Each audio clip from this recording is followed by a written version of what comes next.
Alexandre de chez Ed. Aujourd'hui, je vais vous présenter un petit peu toutes les nouveautés qui vont faire 2020-2021 chez Ed. Alors la principale nouveauté cette année, c'est l'incorporation d'une nouvelle technologie, l'EMC, Electric Management Circuit, qui est en fait un petit peu le KERS 3.0. L'idée, c'est d'avoir un ski qui soit connecté. L'intérêt de cette nouvelle technologie, c'est justement d'avoir des fibres piézo dans la longueur du ski qui vont justement empêcher les vibrations négatives à l'intérieur du ski. C'est-à-dire qu'aujourd'hui, quand vous skiez, votre ski a tendance à vibrer. Ces vibrations négatives enlèvent du confort et de la souplesse à votre ski.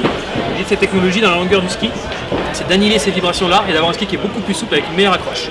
Donc toute cette technologie-là va se décliner sur toutes les nouvelles gammes Ed, Racing et Piste Performance que je vais vous présenter par la suite. Du coup, dans la déclinaison directe des skis Racing, du Racing Department de chez Ed, nous avons 4 skis différents. Le Race Pro, le Speed Pro, un rayon de 14 mètres et un rayon de 18 mètres. La grosse différence de ces skis, c'est au niveau de la plaque. Sinon, c'est un ski qui incorpore, comme je vous l'ai dit tout à l'heure, la nouvelle technologie EMC pour un ski beaucoup plus souple et une meilleure accroche en virage.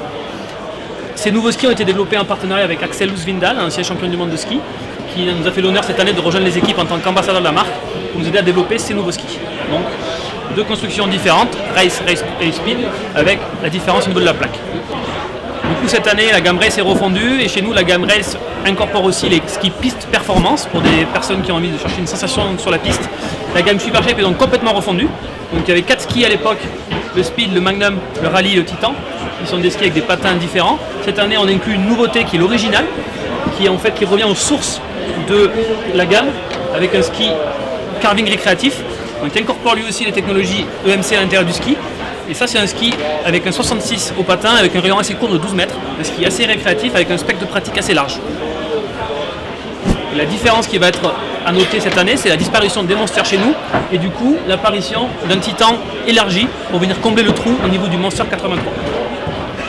Donc la gamme Core chez nous que vous connaissez, qui a connu un très gros succès des années précédentes, qui compte le Core 93, 99, 105 et 117, va avoir un petit nouveau, le Core 87, qui va justement combler ce manque du Monster, le Monster 88 qui a disparu. Donc nous avons maintenant un Titan en 84 et le nouveau Core en 87, un ski qui va être très bien pour la neige un peu trafole et aussi pour faire de la randonnée. Donc c'est un modèle qui existe à la fois en homme et à la fois en femme et qui existera aussi en location. Donc dans la gamme Super Shape, qui connaît un très fort succès chez nous, nous avons aussi incorporé une nouveauté, le Power Joy, qui est un ski au comportement alpin destiné aux dames. Donc un ski qui est à la fois léger, mais qui incorpore la technologie EMC pour avoir une bonne stabilité et une très bonne skiabilité.